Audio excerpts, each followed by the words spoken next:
pessoal, sejam bem-vindos ao Minuto Cast. O Minuto da Terra apresenta o seu podcast, que vai ser uma conversa entre pessoas, essas pessoas que fazem o agro acontecer. A gente vai trazer hoje histórias dessas pessoas que viajam o Brasil inteiro, aliás, o mundo inteiro, fazendo o nosso agro acontecer, trazendo conteúdos, histórias incríveis. E hoje eu tenho a honra de trazer aqui comigo um grande amigo, um grande parceiro que está conosco há muito tempo. O Minuto da Terra já tem mais de 20 anos. E essa pessoa acompanha nós desde o tempo que a gente era da RBS, era um programete na RBS TV, para quem não sabe. A RBS era uma afiliada da Globo aqui no Rio Grande do Sul. E eu estou com uma felicidade muito grande de trazer aqui conosco o professor Forcellini. Bom dia, professor, seja bem-vindo. Olá, Fabiana. É um privilégio poder participar com você. Sou muito grato pela oportunidade. Também a todos os amigos que terão o prazer de nos ouvir e nos assistir. É um privilégio poder estar aqui. Contem comigo. Eu estava pensando, né, professor, falando agora, nós conhecemos há quanto tempo, o senhor lembra? Faz tempo, não saberia dizer exatamente quanto tempo, mas com certeza foi ainda no período da RBS, né, quando nós fizemos alguns Minutos da Terra juntos, sobre trigo, falando sobre soja, né, e sempre foi muito interessante participar com vocês. Depois nós seguimos nessa parceria já de longa data, né, fazendo outras atividades, participando de eventos em conjunto, e hoje estamos aqui com muita alegria. Lives, né, ano passado, e hoje a gente começa, né, acompanhando as transformações na comunicação, né? A gente trabalhou com lives há 2 anos atrás, aí agora começamos com um podcast, para a gente se sentir mais próximo, né, do nosso público, mais próximo das pessoas. E o senhor já é reconhecido, né, professor, mundo afora, como eu comentei, como pesquisador, né, trazendo as suas pesquisas, seus trabalhos para grandes empresas. Eu quero falar um pouquinho sobre a sua trajetória. O professor Forcellini, né, professor da UPF, formado aqui na Universidade de Passo Fundo, com pós-graduação e doutorado nos Estados Unidos, né, professor? Eu queria trazer um pouquinho da sua história pessoal, porque todo mundo conhece o pesquisador Forcellini. Mas quem é o Forcellini? Porque assim como o agro, né, o agro hoje agro é top, o agro é tech, né, tem uma história que começou. E é assim também a sua história. Queremos conhecer um pouquinho mais do Forcellini. Como é que foi a sua trajetória de início? O senhor sempre pensou em fazer agronomia, professor? Tá bem, Fabiana. Eu agradeço pela oportunidade. Vamos começar pelo nome, né? Porque a grande maioria das pessoas me conhece por Forcellini. O professor Forcellini nem sabe meu nome. Então, eu vou dizer assim, eu me chamo Carlos Alberto Forcellini. É algo assim que aconteceu de popularizar o Forcellini. Sempre nos eventos que eu vou, meu crachá é só Forcellini, e é assim que eu sou conhecido, né? Mas assim, a minha família é do interior, sempre fui ligado ao meio rural, mas chegou um momento que meu pai decidiu vir para a cidade, porque a prioridade que ele tinha era que os filhos estudassem. Então minha irmã mais velha já estava em fase de ir para a escola, ele veio para a cidade, e assim começou a tradição da família aqui em Passo Fundo. Eu já nasci em Passo Fundo, então já sou mais do meio urbano, e tive a felicidade de na época, eu ser o irmão mais novo de uma família cuja irmã mais velha era professora. Então, e fui alfabetizado em casa antes de ir para a escola. Então, quando cheguei na idade de ir para a escola, todos viram lá que não havia necessidade de eu estar lá, por causa já era alfabetizado, e me passaram da primeira série para a terceira série no mesmo ano, né? Legal. Então, com isso, eu acabei ganhando 2 anos nesse processo, e então tudo na minha vida aconteceu muito cedo. Diante desse fato, eu ingressei na agronomia aos 16 anos, praticamente, né, bem novo, e me formei quando estava recém-completando 21 anos. E logo em seguida eu fui convidado para trabalhar na universidade. Então, tudo aconteceu muito rápido. Trabalhei 34 anos e meio na universidade, aposentei há 4 anos, estamos trabalhando agora em uma carreira de pesquisador, juntamente com alguns outros colegas. Estou com 59 anos, então a minha trajetória toda foi sempre muito antecipada, né? E hoje eu me sinto já uma pessoa experiente, mas não uma pessoa velha, entende? Então acho que ainda tem bastante coisa para a gente fazer na vida, profissionalmente e pessoalmente. Com certeza, né, professor? E me conta uma coisa, como é que era, se a gente for fazer uma linha do tempo, né? Como que era na época ali a agronomia, como que era vista, né? Porque hoje a gente vê cada vez mais uma adesão de profissionais no mercado, novos profissionais, é uma das profissões mais bem remuneradas hoje no país, né? E como que era na sua época? Como que era essa entrada para o mercado? Exato. A agronomia na época era uma profissão basicamente de homens, né? Poucas mulheres aderiam ao curso e, inclusive na minha turma, nós éramos 50, eram apenas 3 mulheres, então praticamente assim era uma profissão de homens. Hoje não é mais assim. Eu lembro de muitas turmas que eu lecionei na UPF em que nós tínhamos 40% da turma como mulheres, então isso já foi mudando bastante. Em outros países essa mudança aconteceu ainda mais rápida. Por exemplo, quando eu estudei nos Estados Unidos, fiz meu doutorado lá, isso foi de 93 a 97, 94 a 97, havia um estudo lá que se continuasse de certo modo essa tendência de menos homens na agronomia e mais mulheres, havia um estudo que em 2030 o último agrônomo homem iria se formar nos Estados Unidos. Dali para frente seria praticamente uma profissão assim mais feminina. Então, só para dar uma ideia para você de como a agronomia mudou de perfil. Claro, continua sendo uma profissão, especialmente aqui no Brasil, em que tem uma procura muito grande, né, por parte dos alunos, e ainda é uma maioria homem, mas ela mudou bastante. Então, na época, basicamente era esse perfil, mais homem, poucas mulheres, hoje é quase que um meio termo, né? E isso é bom. Eu dou um exemplo de casa, né, que eu tenho uma filha agrônoma também. E outro ponto importante na agronomia, sempre se falava no início, que era uma profissão do futuro. Sempre se tinha isso, a profissão do futuro, porque na época realmente não remunerava muito, não era tão valorizada. Se a gente for analisar a agricultura como um todo, ela tinha um grande potencial, mas ela não era real. Era precário, né? Era os precário. Recursos, a né? terra não valia o que vale hoje, o produtor rural era muitas vezes era visto como um sujeito pobre, um sujeito coitado, né? Se ele morasse por exemplo, assim, numa vizinhança, ele talvez fosse o sujeito mais humilde daquela vizinhança, né? Outros profissionais, outras pessoas com outras funções tinham um status melhor, né? Uma condição de vida melhor. E hoje reverteu bastante. Hoje o produtor tem um patrimônio gigantesco, ele tem um nível muito melhor, ele é muitas vezes a pessoa assim que tem o melhor, sei lá, não digo de padrão de vida, mas teoricamente tem um patrimônio maior, né? Então a agronomia acabou acompanhando essa mudança da agricultura. Hoje nós temos uma agricultura mais profissional no Brasil, uma coisa mais valorizada, e isso aconteceu também com a profissão da agronomia. Mudou daquela profissão que era do futuro para algo que é bem real hoje em dia, né? E tanto que a gente vê, antigamente, então, a senhora acompanhou isso, os pais, eles incentivavam os filhos para ir para a faculdade e se formar em arquitetura, medicina, menos agronomia. Como é que foi essa reação do seu pai lá na época? Existe uma brincadeira, me desculpem as mulheres, eu vou fazer um comentário aqui, né? Na minha época dizia o seguinte, era tão pouca mulher na agronomia que diz que quando nascia uma menina, Deus dizia para ela assim, você quer ser agrônoma ou quer ser bonita, né? Tinha essa brincadeira que falavam na época, né? Ou seja, as meninas realmente eram raras na agronomia, sabe? E hoje não, hoje é o contrário, hoje tem um grande contingente, e é bacana porque eu vejo assim, os homens têm o seu perfil de trabalho, mas as mulheres na agronomia são muito dedicadas, são muito disciplinadas. Não que os homens não sejam, mas elas são muito disciplinadas, são organizadas. E elas atuam mais em conjunto, muitas vezes, assim, até para poder se estabelecer melhor no meio. Elas atuam de maneira mais assim, orquestrada, se organizam entre elas. Então, a coisa acontece de uma maneira diferente.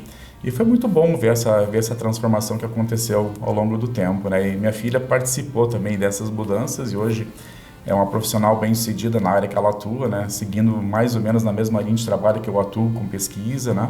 Nessa parte de controle de doenças também. Então, foi algo assim que mudou positivamente, né? E ainda está mudando, né? Acho que ainda existe muita oportunidade para a mulher, aqui no Brasil principalmente, né? Sem dúvida, sem dúvida. Me fala um pouquinho desse orgulho da filha, como é que foi essa decisão quando ela chegou e lhe disse que ia fazer agronomia? Então, na verdade, minha filha sempre foi muito ligada à questão assim da saúde, né? Assim, aquela preocupação de se cuidar, de ter uma alimentação saudável, de fazer exercício, coisas desse tipo assim. Então, imaginamos que ela fosse para a área da saúde como um todo. E, de fato, minha filha fez um ano de um curso ligado à área da saúde, e muito importante, mas ela observava, assim, muitas vezes que... Minha esposa sempre dizia o seguinte, né, que uma mulher não pode depender do homem, né, tem que ser independente financeiramente, né. E ela via, assim, as oportunidades que cada área oferecia. E eu sempre tive uma vida bastante agitada profissionalmente, trabalhando na universidade e fazendo alguns treinamentos, algumas palestras, algumas atividades assim de extensão fora, né? E ela via nessa minha vida agitada uma oportunidade, com certeza, de ganhos financeiros melhores, né? E ela acabou mudando. Ela fez um ano desse curso ligado à área da saúde, mudou,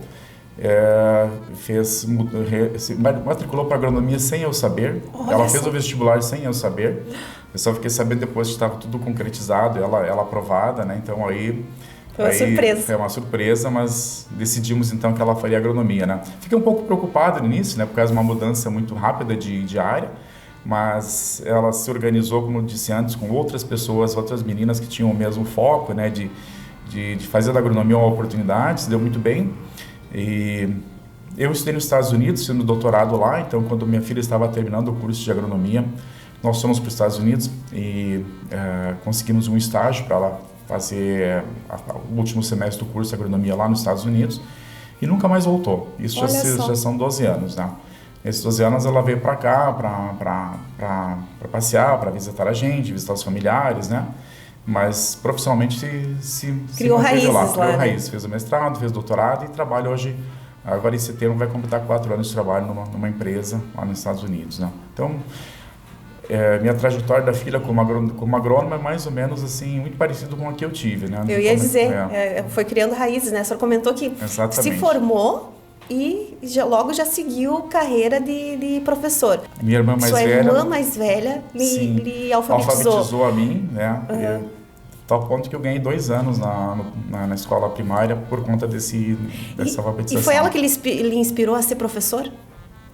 Em parte sim.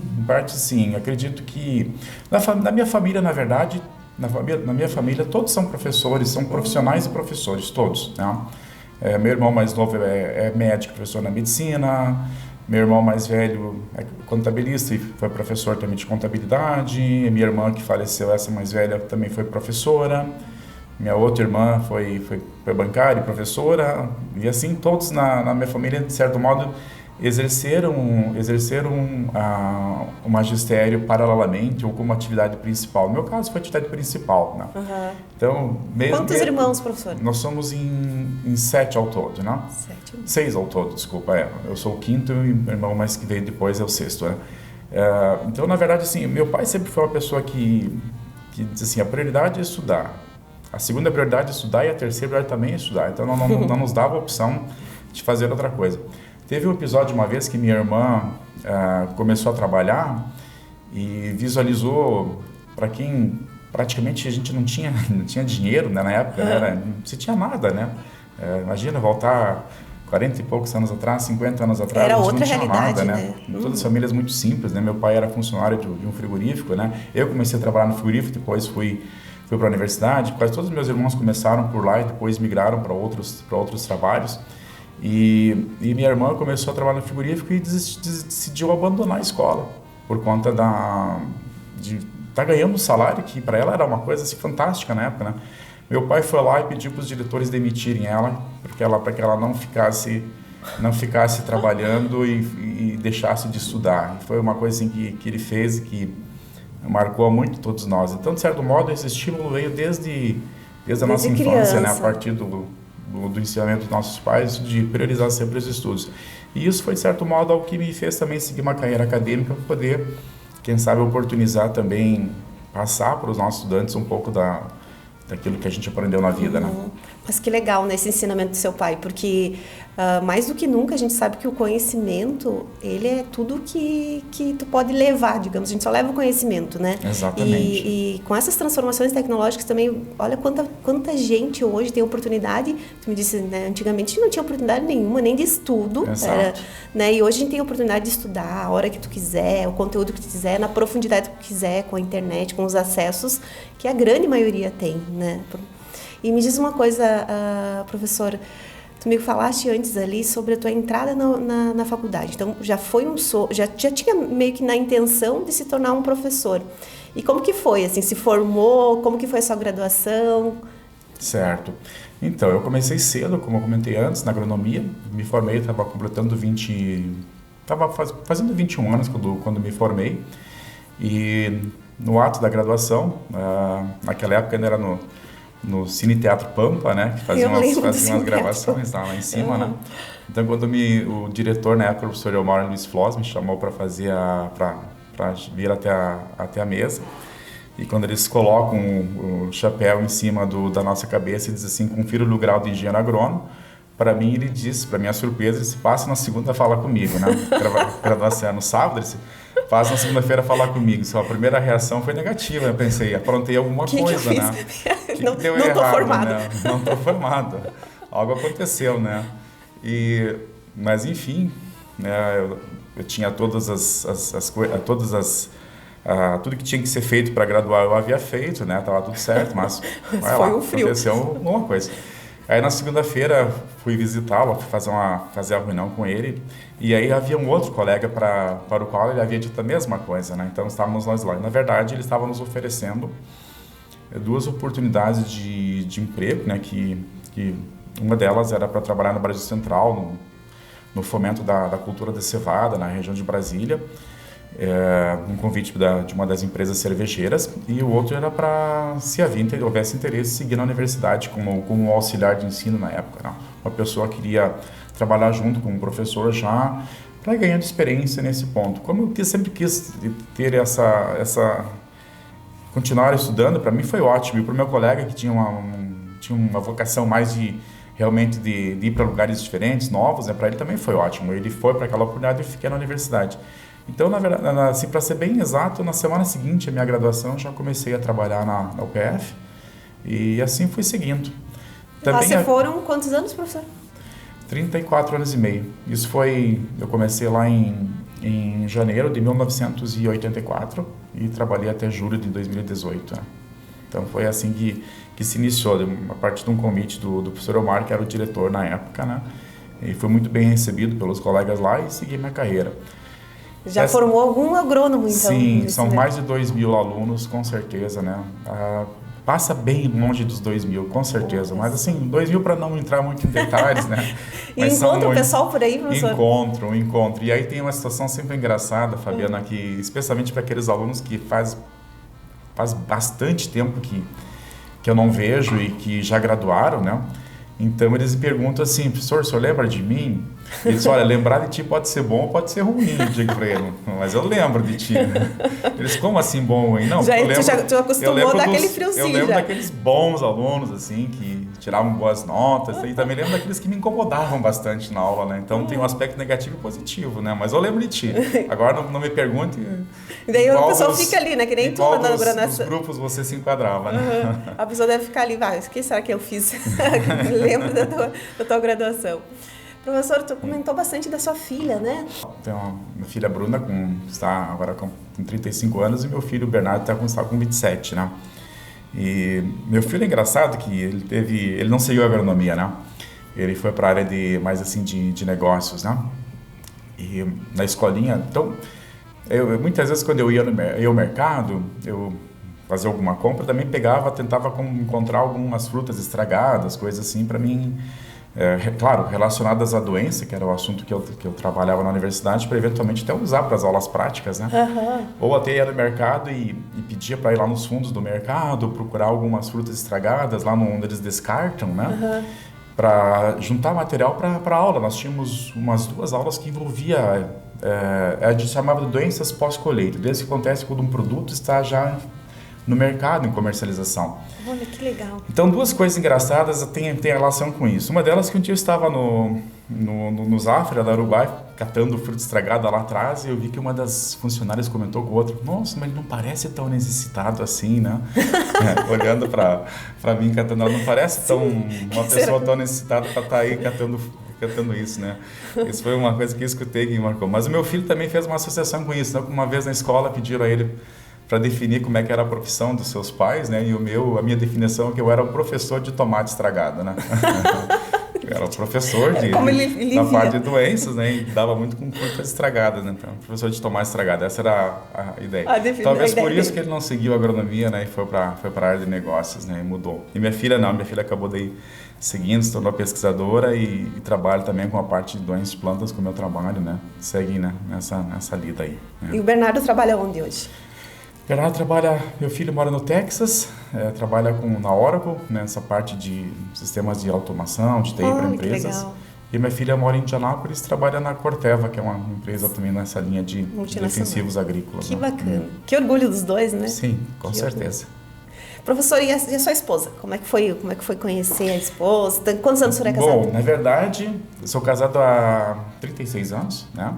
Na verdade, tudo está ligado com a agronomia. Na agronomia me oportunizou muitas coisas, inclusive eu conheci a minha esposa. Minha esposa é irmã de um colega meu, né? Então, havia encontrado a minha esposa num retiro universitário, como havia naquela época de sábado e domingo, muita gente, uma vez por ano, 2 por ano tinha esses retiros, eram muito bons, na casa de retiro aqui em Passo Fundo. Havia encontrado ela, nos conhecemos, mas nunca mais nos vimos, porque ela estava em Porto Alegre e em Passo Fundo. E tão pouco sabia, melhor assim, que tão pouco sabia quando ia encontrá-la de novo, né? Mas acontece que... Não tinha, naquela época não tinha não tinha celular, não tinha WhatsApp, não tinha nada. Não tinha rede social, né? Não tinha nada. E a pessoa, sei lá, sabe-se Deus quando ia ver. Na minha casa nem telefone tinha na época, né? Então não havia como fazer um tipo de comunicação, era carta mesmo, né? Mas eu não tinha endereço dela, não tinha endereço meu, então a gente acabou não se comunicando. Mas o fato é que ela era irmã de um colega meu, né? Foi meu colega de agronomia, o Everson. E uma ou duas vezes a gente estudava junto e numa dessas eu reencontrei ela na casa deles aqui em Passo Fundo e a gente então voltou a se contactar e a partir dali a gente começou a namorar e casamos, iniciamos a vida cedo.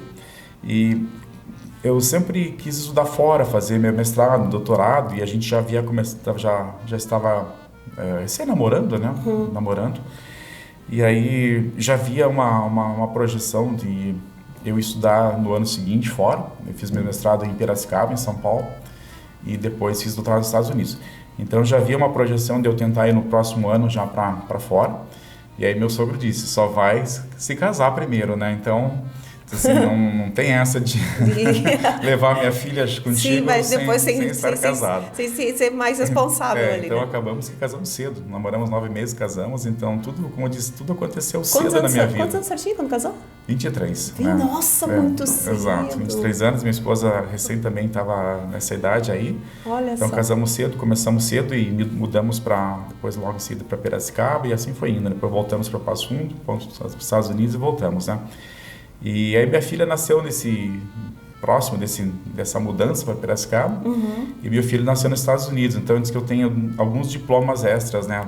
Além do mestrado, doutorado, tenho uns filhos que estão associados a essas fases da vida, né? E continua, né? Porque o senhor viaja no Brasil inteiro hoje, né? E fora do Brasil também. Sim. Mas é um fato interessante que trazendo que antigamente, então, a gente não tinha essa questão dos contatos como tem hoje, né? Às vezes as pessoas não sabem. Né? Tipo, a gente só vive o mundo de hoje e aí não imagina como que era, né? Tu falou em carta. E uma das coisas positivas que eu vejo, assim, era muita atitude naquela época, né, professor? Exato. Tipo assim, tu tinha uma oportunidade e você agarrava aquela oportunidade. Então, dá pra se dizer que não só nos relacionamentos, mas na vida como um todo, né? Com certeza. Hoje o pessoal fica mais relapso, assim, à escolha, né? A gente tinha, como tu falaste, uma atitude mais, você tinha que ser mais proativo, né? Você se envolver mais no processo, ir atrás, né? Era uma questão assim realmente pessoal, tinha que se envolver. E gostei do seu comentário também, que eu vou voltar um pouquinho atrás também na agronomia, né? Fabiana, porque quem vem para a agronomia hoje, por exemplo, uns alunos aí com 17, 18 anos, 9 anos ali, chega lá, ele encontra uma estrutura já montada, né? E parece que isso sempre existiu, né? Parece que sempre foi assim. Na verdade, não. Em todos os setores, tudo na vida, houve muitas mudanças ao longo do tempo. Por exemplo, quando eu comecei a agronomia, não existia computador, pessoal, né? Não existia o que é um microcomputador, muito menos um notebook, né? Não existia. Na agronomia, na época, não tinha um único computador. Nem para uso, por exemplo, assim, dos laboratórios, da secretaria. Era tudo na máquina de datilografia, né? As calculadoras, claro, a gente usava calculadora científica e tal, coisas assim. Tudo era muito empírico, não tinha internet, né? Então, a fonte de informação era qual? Era a biblioteca, eram os livros. Então, a gente ia para a biblioteca, ia para os livros, ficava estudando ali. Então, essa é a nossa fonte de informação. E depois vieram os computadores, depois com o tempo veio a internet. Então hoje você encontra milhares de opções de você buscar a informação. Claro que tem que fazer um filtro para identificar aquelas que são as corretas, né? Tem milhares de informações, tem muita oportunidade de aprendizado. Hoje, se o aluno decidir, por exemplo, assim, hoje eu não vou sair de casa, vou ficar em casa, mas vou estudar, você consegue fazer um monte de coisas, só buscando informações importantes que estão disponíveis prontamente, né, gratuitamente na internet, né? Então, se o aluno hoje for, eu diria assim que talvez o que é mais importante no aluno hoje é a motivação, porque oportunidades de aprendizagem tem aos montes, tem ela tanto presencial, lá na sala de aula, e tem a oportunidade online, né? Então, a motivação dele é um determinante para que ele seja bem sucedido. Infelizmente, não é uma característica de muitos, né? A gente vê assim que um pouco assim de, como é que se diz, assim, de desmotivação, de apatia por parte de muitos, e a pandemia trouxe digamos, uma coisa muito ruim, né? Que ela tirou muita motivação ainda, ela desmotivou mais ainda as pessoas. Então eu vejo assim que hoje a energia, mesmo numa aula presencial, não é, infelizmente, mais a mesma do que era antes da pandemia, né? É mesmo. Infelizmente, as pessoas ainda estão voltando daquela situação de estar em casa, estar mais parado, estão voltando. Então, eu diria o seguinte hoje, a dica que eu dou para os alunos, né? Se engajem no processo, se motivem, né? Porque isso vai garantir totalmente uma oportunidade de emprego para eles, né? Porque eu digo assim, existem muitas oportunidades. Eu vejo por parte de muitas empresas que contratam a dificuldade de encontrar as pessoas que eles procuram. Os perfis, né? Os perfis. A gente conversou num outro momento sobre isso. Hoje mesmo, na pós-graduação, vejo que tem vários colegas me pedindo indicações de pessoas para curso de pós-graduação. Tem bolsas disponíveis e às vezes não tem aluno. Olha só. Porque são poucos os que, de certo modo, estão motivados para fazer esse algo mais, né? E aqueles que estiverem dispostos a fazer isso, certamente vão encontrar belas oportunidades de estudo, de trabalho. Vão se destacar, né, professor? Porque nem a gente comentou, a gente tem as condições, eu acho que, eu estava olhando uma matéria esses dias, que nunca se viu tanta gente autodidata no mundo. E na nossa época, eu me coloco nessa situação, porque eu também, né, acabei a gente tendo que ir atrás de várias questões, também acompanhei essa evolução do computador, não tinha, enfim, esse acesso mais presente na nossa vida. Mas tudo na vida é você que faz acontecer. Exatamente. Não adianta você achar que, esperar que a oportunidade, ela vai surgir, mas se você não agarrar a oportunidade, você não tiver proatividade de fazer essa oportunidade, a diferença na tua vida, não vai acontecer nada. Com certeza. Né? E a gente vê isso, eu estou trazendo isso da agronomia, a gente vê hoje, né, na empresa, a gente vê em vários perfis como a geração, ela é totalmente diferente, né? A gente tem acesso a quanta pesquisa que demoraram anos para ser realizada, para construir esses dados, e hoje tu dá um clique e tu tem a pesquisa na mão. Exato. E uma coisa importante também na vida profissional de cada um é que talvez a gente passe metade da nossa vida profissional investindo nela, sabe? Por exemplo, eu sou formado há quase 39 anos, né? 38 anos e meio, certo? No mínimo 20 anos desses 38 eu fiquei só investindo nela.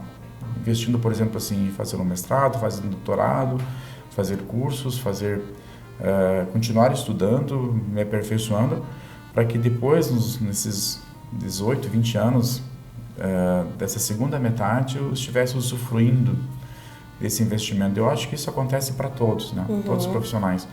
A gente se forma, a gente vai continuar estudando, a gente vai continuar investindo, vai continuar se aprimorando para chegar no momento em que você começa a ter o retorno disso tudo, né? Então, a mensagem que eu deixo para todos, assim, não deixem nunca de fazer esse contínuo aprendizado, né? De fazer esse investimento em si mesmo, eu digo assim, se tem um curso, aproveite e faça esse curso, se for um curso interessante, faça esse curso. Tem uma reunião acontecendo, participe dela, tem um evento acontecendo, participe desse evento, não deixe de estar ativo, né? Uma vez eu ouvi falar de que a depreciação intelectual, né, é muito mais rápida que a depreciação de qualquer máquina, de qualquer implemento, né? Se você ficar 6 meses no tempo de hoje sem... Vamos supor assim, eu vou desligar por 6 meses, nossa, eu estou fora do mundo. Exato, porque a velocidade dessa informação é tão rápida, o que a gente percebe que, como tu disse, é um conhecimento contínuo, uma busca contínua por crescimento, né, por autodesenvolvimento. Porque se tu realmente parar, tu não acompanha mais. Né? Com certeza. Tu não consegue mais acompanhar. E não é, uma vez tu tinha essa questão de tipo, me formei, sei lá, publicidade, administração, e agora eu vou trabalhar nessa área e é isso. Não, você não é mais assim. Você se formou em publicidade, olha quanta coisa, falando um pouquinho da minha área, olha quanta mudança eu tenho hoje na comunicação. Exato. Então, ou eu me aprimoro, eu acompanho essas mudanças, ou eu fico para trás. E assim é na agronomia, assim é na vida, né, professor? Mas me fala um pouquinho antes da gente encerrar, qual é o seu próximo passo? Porque o senhor me disse assim, tudo aconteceu muito cedo, né? Então. Qual que é o seu próximo passo? Quais são o seu próximo sonho para realizar, objetivo? Porque eu lhe vejo assim, a gente se encontra às vezes nos eventos, lhe vejo, né, com turmas de pesquisa, empresa, fazendo palestra e tal. Muito ativo. Qual que é o Forcelino tem o que agora para frente? Então, quando eu comecei comecei cedo e fui trabalhando, eu um dia imaginei assim, quando eu completar 60 anos eu vou parar, né? Eu pensei comigo, né? Fui fazendo esse plano de vida, né? E me aposentei da universidade antes dessa idade para justamente ter ali uns 4, 5 anos para trabalhar por conta, para ter também essa experiência, essa vivência, né, de trabalhar por conta na vida, que tem sido bastante interessante. E assim, gostei muito, sempre amei muito o meu trabalho na universidade, o contato com os alunos, especialmente na graduação, era uma coisa que me energizava, né? Sempre que eu trabalhava com eles no primeiro ano e no terceiro ano, primeiro e segundo ano. Então eu trabalhava assim com meninos e meninas bem jovens. A gente era como se fosse muitas vezes um pai, um tio deles, né? Legal. Um amigo deles, e além de ser um professor. Então eu gostava muito. Só que a gente sabe que na vida tem que mudar, né? Então meu primeiro momento foi pensar em ter um período de vida profissional por conta, né? Que eu estou vivenciando isso agora. Esse ano eu completo 60 anos, então não pretendo parar. Acho que a ideia inicial vai ficar um pouquinho de lado, né? Mas, claro, eu pretendo dosar um pouco mais e poder estar um pouco mais perto dos meus filhos, né? Continuar trabalhando num ritmo um pouquinho mais equilibrado, estar um pouco mais perto dos meus filhos. Por conta da pandemia, a gente ficou praticamente 2 anos sem poder se ver, né? Pessoalmente, né? Então, a gente quer retomar um pouco mais esse contato e aproveitar essa fase da vida aí. Mas, assim, vou seguir trabalhando, Fabiana, né? Acho que isso que é um dos motivos que nos move na vida, né? Então, vou seguir. Claro que, assim, hoje eu tenho um grupo de parceiros de trabalho, de colegas, né? Que foram inicialmente nossos estagiários, se tornaram agrônomos, fizeram mestrado, fizeram doutorado, conforme cada um seguiu. E hoje a gente tem um grupo de trabalho muito bacana, né? Formado por esses meninos aí, que nos dão esse suporte. Então, eles aqui hoje realmente, como se diz assim, suja a botina, né, que fazem o trabalho pesado de campo, né, e que são os responsáveis por todas as informações que a gente gera. Eles é que geram tudo isso, né, um volume de trabalho assim impressionante que eles fazem. Nós temos assim muita pesquisa realmente. Então, a minha intenção é que cada vez eu possa poder delegar mais para eles, e eles se tornem assim, já são, como é que diz assim, muito bem-sucedidos naquilo que fazem, mas seja a nossa continuidade nos próximos anos. E a gente vai gradativamente saindo de cena aos pouquinhos. Porque eles são os motivadores, assim, de passar esse conhecimento, né, professor? Exato. Dar essa energia que tu fala, assim, de tu conseguir passar para frente tudo aquilo que tu aprendeu, toda aquela motivação, de certa forma, né, que te trouxe até aqui. E a satisfação de ver, né, que hoje tem tantos nossos alunos por aí fazendo história, né, com uma trajetória lindíssima, né, riquíssima em termos de experiência. E dá um orgulho, profissional. né? Meu Deus. Dá um orgulho ver encontrar os alunos e ver, olha só onde é que tá. Com certeza. Que legal. Tenho a certeza que valeu muito a pena. Que bacana, professor. Muito obrigada pela sua presença, muito obrigada por compartilhar conosco a sua história. Tenho certeza que muita gente que lhe conhece, acho que não sabia desses pequenos detalhes. Provavelmente não. Né? Eu sou um cara muito discreto no meu dia a dia, até é sério demais, né? Para alguns, mas é minha maneira de ser, né? Mas por trás dessa aparência séria tem uma pessoa que tem uma, como se diz assim, como é que eu vou dizer assim, um amor muito grande, né, pelas pessoas e pela vida e pela agronomia. Eu acho que assim, a palavra certa é o amor, né? Porque tipo, o que faz sentido na nossa vida se não for essas pessoas, o amor que a gente tem pelo aquilo que a gente faz, a motivação, o que me faz levantar de manhã cedo? Não é a questão da profissão, mas o que está por trás, né? E a gente vê no seu olhar agora esse brilho, assim. Eu espero que o senhor tenha gostado de compartilhar conosco. Mais uma vez, muito obrigada, professor. Se o senhor quiser deixar a sua última mensagem? Assim, sou muito grato, Fabiana, a você e todos que em algum momento possam nos assistir, nos escutar. Sou muito grato pela atenção, pela compreensão. E para mim foi maravilhoso participar dessa experiência, contar um pouquinho da nossa vida, como isso, assim, são centenas de aulas, treinamentos e palestras por ano, mas a gente nunca fala da vida pessoal, né? Verdade. Então, talvez seja a única oportunidade em todos esses quase 39 anos de profissão. E eu quero lhe dar os parabéns, tem uma história linda, né? Uma história de incentivada pela família. Eu vejo que cada vez mais a família é muito importante. O que o seu pai e a sua mãe trouxeram lá, de incentivar o estudo, de que ele fez ali com a sua irmã, deu resultado não só na vida dela, na sua. E eu vejo hoje que a família cada vez mais, sempre foi a base e sempre vai ser. Então, é muito gratificante. Parabéns pela história, parabéns pela trajetória na UPF, pelos alunos.